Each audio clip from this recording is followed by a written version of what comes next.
Mr. President, since the beginning of this war 3.5 years ago, the collective voice of the international community has repeatedly condemned Russia's violation of Ukraine's sovereignty, independence, and territorial integrity, and has been calling on Russia to fully respect international law, the UN Charter, and relevant General Assembly resolutions. These calls were strengthened with renewed conviction since the launching of the US-led peace initiative. Sadly, as we have just heard from our briefers, the war is not ending. On the contrary, for yet another month, Russian forces have been attacking the cities of Ukraine, causing death and destruction. June has been the single deadliest month for Ukrainian civilians since at least May 2022, with the number of missiles and loitering munitions launched by Russia into Ukraine increasing tenfold from June 2024. Once more, the vulnerable, children, women, and the elderly are disproportionately affected, with 100 casualties among children alone. This trend has continued in July.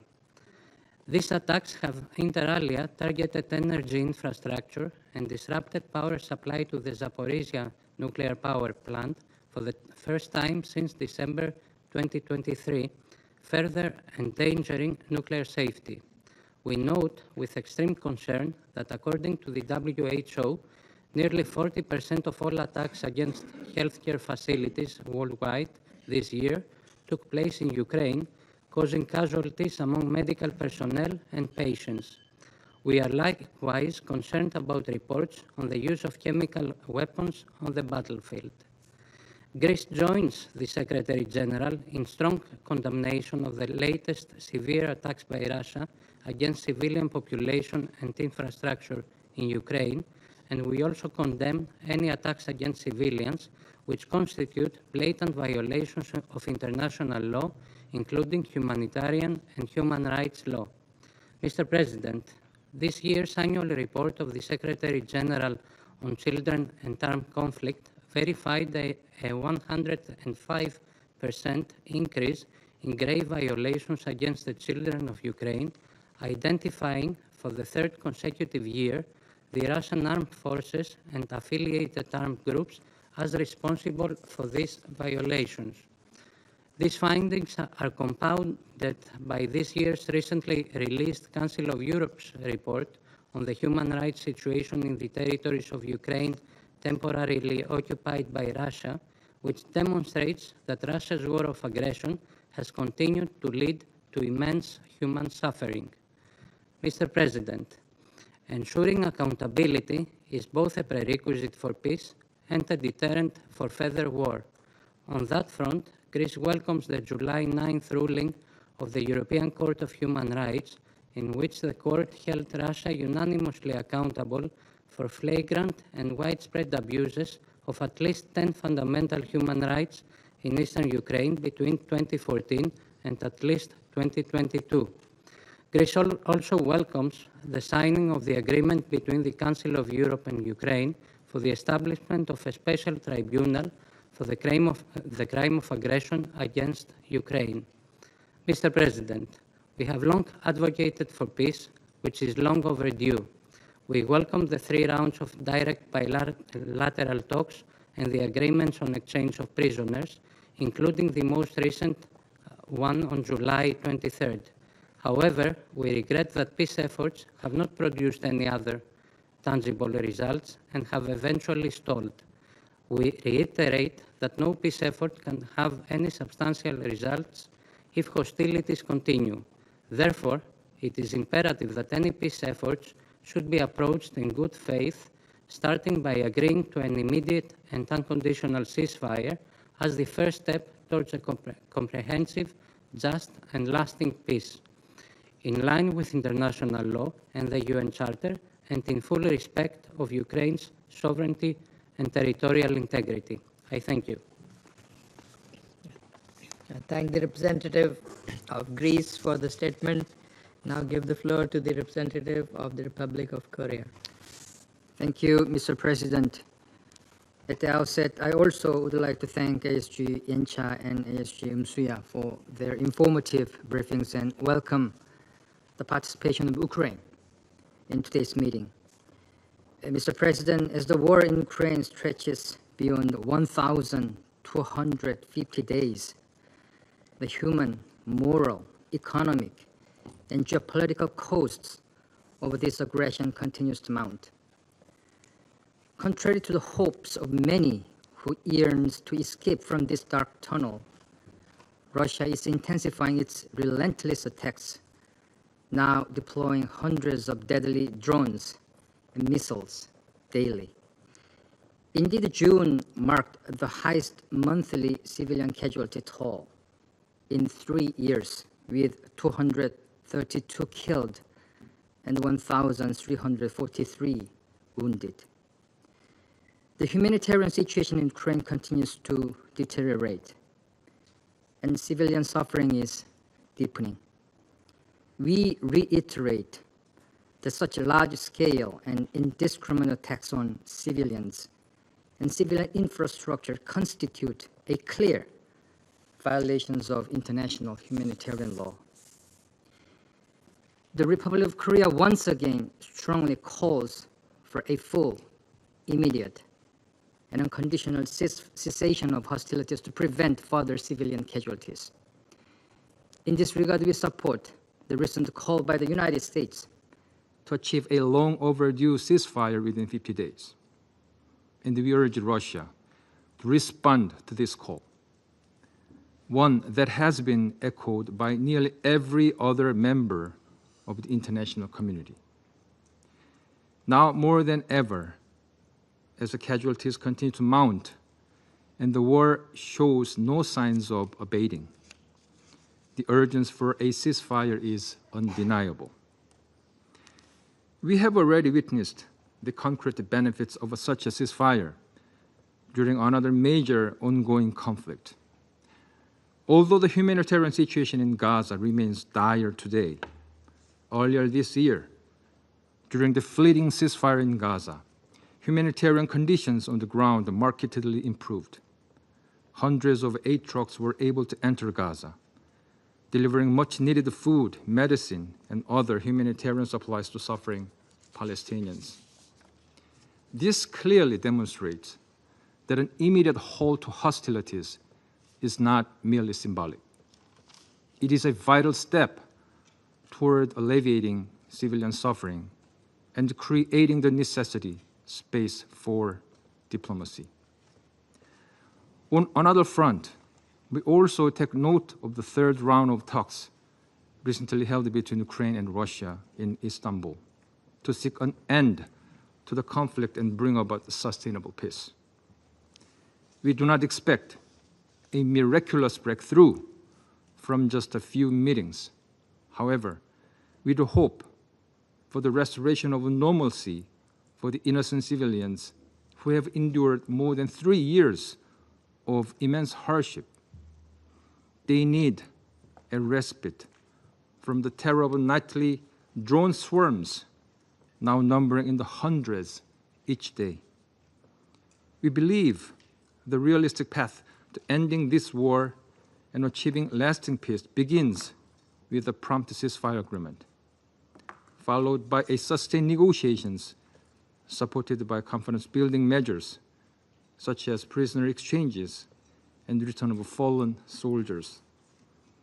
These efforts must not be used to buy time for destructive or territorial ambitions, but instead must reflect the genuine political will to end this war. Mr. President, a major obstacle to achieving these goals lies in the ongoing military cooperation between Russia and the DPRK. Despite repeated condemnations from the international community, this illicit collaboration has been prolonging the war in Ukraine by enabling the large-scale transfer of ammunition, artillery, and missiles from the DPRK to Russia, as well as the deployment of North Korean troops in a flagrant violation of the UN Charter and relevant Security Council resolutions. Moreover, such cooperation poses grave risks to the security of the Republic of Korea and to regional stability. Potential military assistance and technological transfer from Russia to DPRK represent a serious and growing threat to the safety of the Korean people and to broader peace in Northeast Asia.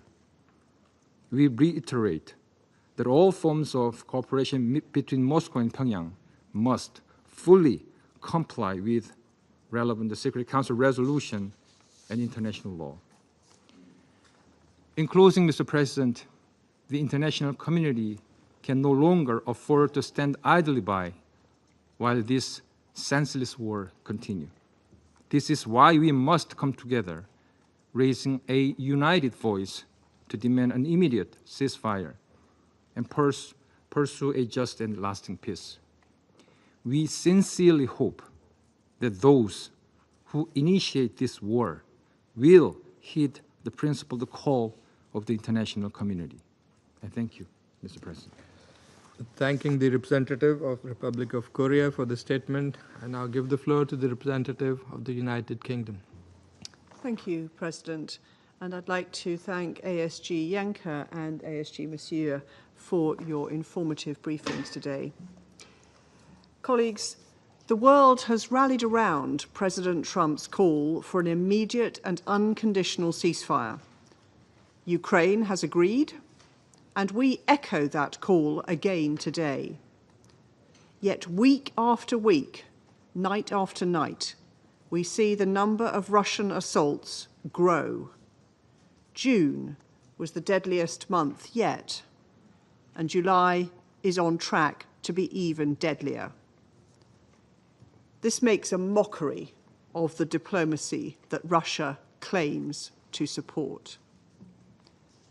And the consequences are even more devastating for the people of Ukraine. Across 5 nights, from the 18th to the 23rd of July, Russia launched over 940 drones and 59 missiles at Ukrainian cities, killing 20 civilians and injuring a further 216.